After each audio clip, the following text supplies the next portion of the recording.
प्यारे बच्चों, अन्नदाता कृषक कविता के भावार्थ हम पहले की वीडियो में कर चुके हैं। आज की इस वीडियो में हम इस कविता के प्रश्न उत्तर देखते हैं। पहला प्रश्न है, सुबह की हवा कैसी होती है? वह किसान को क्या कहकर जगाती है? इसका उत्तर आप लिख सकते हैं।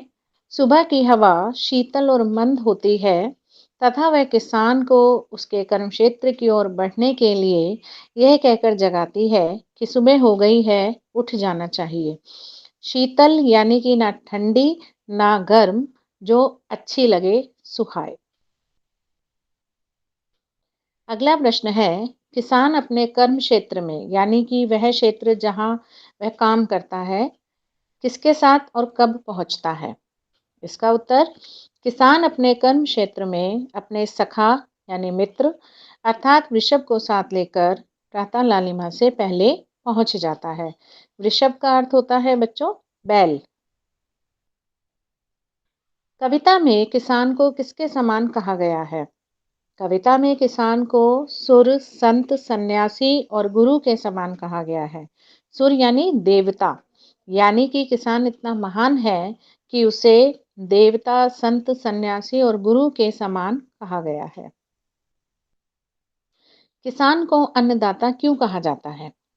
किसान को अन्नदाता इसलिए कहा जाता है क्योंकि वह प्रातः लालिमा से पहले ही यानी बहुत सुबह ही खेतों में पहुंच जाता है, खूब पसीना बहाता है, मेहनत करता है और उसके परिश्रम द्वारा ही अन्न उत्पन्न होता है। इसी अन्न से मानवता की भूख शांत होती है, इसलिए वह वास्तव में अन्नदाता है क्योंकि उसके परिश्रम से ही मानव जाति को अन्न प्राप्त होता है। किसान स्वर्ग के द्वार कब प्राप्त करता है?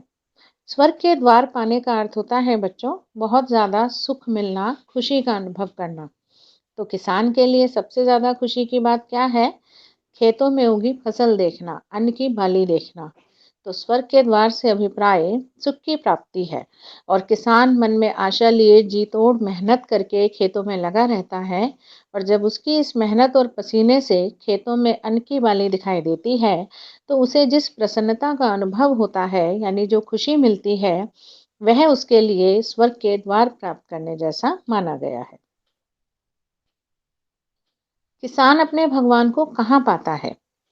किसान खेतों की मिट्टी में भगवान पाता है। नर रूप में किसान को क्या कहा गया है? नारायण यानी भगवान के समान। कविता में धन्य किसे कहा गया है? बच्चों, माना जाता है कि मानव शरीर 5 तत्वों से बना है। 5 तत्व यानी जल, अग्नि, धरती, आकाश और वायु। तो किसान के उन 5 तत्वों को महान कहा गया है जिसने उसे निर्मित किया। पों फटते ही कौन शोर मचाता है? पों फटते ही विहग अर्थात पक्षी शोर मचाता है। कर्म भूमि के यज्ञ में किसान का साथ कौन कौन देता है? किसान का साथ उसका पुत्र, पैसा, पत्नी और परिवार देता है। जैसा कि घर में कोई यज्ञ हवन होता है और माना जाता है कि पूरे परिवार को उसमें साथ बैठना चाहिए, उसके सगे संबंधी उसमें साथ होने चाहिए। तो जो किसान के लिए उसके खेत और खेती बाड़ी है, वो एक यज्ञ के समान है और उस यज्ञ में उसका पूरा परिवार, पत्नी, बेटा और पैसा उसके साथ रहता है, उसका साथ देता है। किसान को मानवता का मसीहा क्यों कहा जाता है? मसीहा यानी कि ऐसा इंसान जो दूसरों की भलाई करता है, अच्छे कर्म करता है, दूसरों के लिए मेहनत और समर्पण की भावना रखता है। तो किसान दिन रात कड़ी मेहनत करके खेतों में अनाज उत्पन्न करता है जिससे मानव जाति की भूख मिटती है और वह स्वयं अभावग्रस्त जीवन जीता है, यानी उसके जीवन में कमी रहती है, गरीबी रहती है, तंगी रहती है, लेकिन फिर भी वह मेहनत करता है और अनाज उगाने के काम में लगा रहता है, इसलिए उसे मानवता का मसीहा कहा गया है। तुझे नमन शत शत मेरा में कौन किसे प्रणाम कर रहा है? इस पंक्ति में कवि किसान को प्रणाम कर रहा है क्योंकि किसान परिश्रम करता है, प्रयास करता है, अनाज उगाता है और तभी मानव जाति का पेट भर पाता है। आराध्य से क्या तात्पर्य है? किसान को जगत का आराध्य क्यों कहा गया है? आराध्य से तात्पर्य है जिसकी आराधना की जाए, यानी पूजा की जाए, जिसका बहुत सम्मान किया जाए। किसान को जगत का आराध्य इसलिए कहा गया है क्योंकि वह कठोर परिश्रम द्वारा खेतों में अन्न उगाता है और मानव जाति का पेट भरता है, जबकि उसका खुद का जीवन कष्टों से भरा होता है।